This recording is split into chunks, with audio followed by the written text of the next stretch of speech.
السلام علیکم ملګرو علماء کرامو سره د زنانو ملاقات لیدل کتل دا په شریعت کې جایز دي که ناجایز دي؟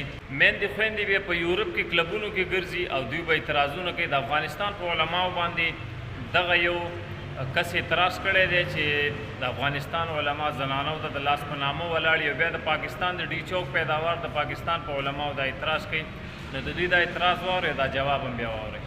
وای مولا بل ته مسلې کې خپل په عملې کې دغه محترمه مسله کتر نه دغه مولان دا رقم ته لاس په نامه ورته وراډي ولې دې ځان سره ډالر وړي دي دغه د وطن ملالې سان دغه طالبان ور باندې د تعلیم دروازه بنده کړي لکار منې کړي د دوی په سپینه لمن باندې تور داغ لګولې د نن په کونړ کې ولاړ دي د دغه خويندو میندو خدمت کې دغه مولایان دي هغه منافق دي چې نور خلکو ته دغه رقم ته لاس په نامه ودرېږي.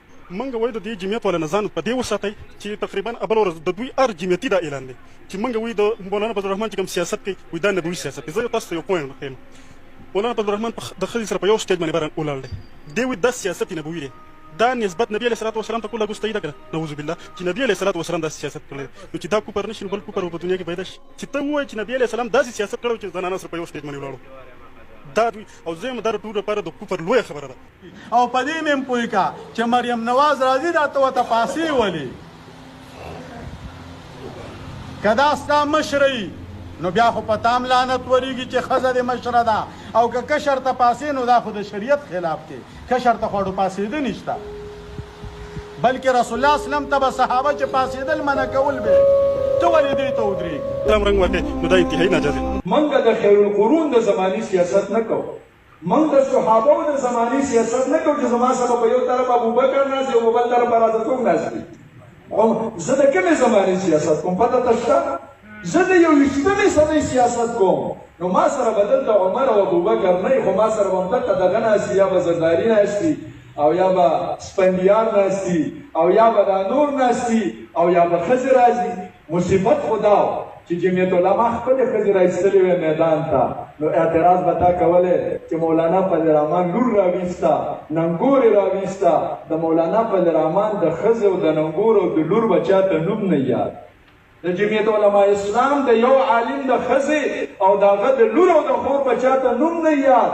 میدان ته خو راایستل ډېره غټه خبره ده او چې زه نه راوباسم او زه په دې سټیج ولاړ یم او تی راسې راولې ښځه نو زه به دې ځم که دا به ځي دا سیاست به ورته زه پرېږدم که دا به ځي دا به ځي دا خو د دې یو حربه ده. دلته دا مولان کیني په ځان باندې دا ټوکې راواچوي که نه او یاره دلته یو مولا دی او سپین ږیری مولا دی او د ښځو سره ناست دي. د الله بنده که دغه مولا نه وی قسم په خدای که تا دلته د بخاري درس کړی وی سپین ټوکی د په سر باندې راټیلی دی او پکې ته ناست دی طالبان د لا خپې چاپي کوي خو پته ته نشته چې څوکیدار د څوک دی. څوکیدار د دغه مولانا فضل الرحمن دی چې ته وایې دا د ښځو سره ناست دي. که دا فضل الرحمن نه وی قسم دی تا د ده سره پکې ورته درس کړی وی او بل په خانقاه کې ناست دي خپې غځولي او مریدان ورله چاپېنې کوي او په فضل الرحمن باندې اعتراضونه کوي. تاله چې دا چاپیګانې کېږي او ته په ایرکنډیشن خانقاه کې ناست دی ستا مخې ته څوکیدار څوک دی؟ مولانا. دا تبلیغ والا چې د جوماتونو کې ګرځي او په ازاده غړۍ باندې سملي او لاهور ته ځي او کراچۍ ته ځي او د پاکستان په ګوټ ګوټ کې په تبلیغ پابندي نشته ځکه ستا څوکیدار موجود دی چې څوک دی؟ مولانا. نو ته شرمېږې هم نه چې بخاري ته ناست دی او دا نور خلک چې د غړو ښځو سره ناست دي د هغې تذکره نه کوي صرف فضل الرحمن دې ټارګېټ کړی دی چې یو سپین ږیری مولا دی خو د ښځو سره کښېني نو ښځه مه راولي چې نه کښېني ورسره دا خو د اغیارو حربه ده. موږ او تاسو جومات کې لمونځ کوو که نه کوو؟ تاسو کوئ که نه نه کوئ؟ او چې کوم امامان یې په محراب کې لمونځ کوئ. اوس یو سړي ښځه راوسته جومات ته چې دا ښځه به په دې جومات کې لمونځ کوي. د پیغمبر په زمانه کې ښځې جوماتونو ته راغلې وې ټیک ټاک به دا زما ښځه راځي. ته ورته وایې چې د خدای قرآن خاطر وکړه دا شی مه راوله او کور یې کښېنوه او هغه وایي نه خامخا زه یې راولم. نو اوس ته راته ووایه چې ته مولا به د محراب نه څښتې ښه جوخ به ورسه ودرېږې ثواب یې ستا او ګناه یې راغله. لکه دا خو به سبا جومات ته ښځې راولي بیا به و چې و مولان د خدای په جومات کې ودرېږي. هلکه جومات زما شی دی ښه د څه له راځي؟ پارلمنټ زما شی دی ښه د څه له راځي؟ او د سیاست زما شی دی ښه د څه له راځي؟ نو دا د مخالفینو پروپاګانډې دي. نو تاسو د بصیرت په بنیاد باندې دعوت ورکړئ خلکو ته، او د بصیرت په بنیاد باندې چې ټول جواب تاسو سره در سره وي. انشاءالله نبی علیہ السلام په بصیرت باندې دعوت ورکړ، ځکه دعوت اثر وکړ. او درېیمه خبره چې قوم فانذر وربک، پاسه فانذر پوره انسانیت انذار او اصلاح وکړه، میدان ته راوځه. نو چې نبی علیہ السلام کله به میدان ته راغی، بیا به د ابو جهل سره کېناسته که نه به کېناسته؟ لږ جواب راکړه. نو دا زرداري د ابو جهل نه غټ کافر دی چې مولانا د هغه سره به نه کېني.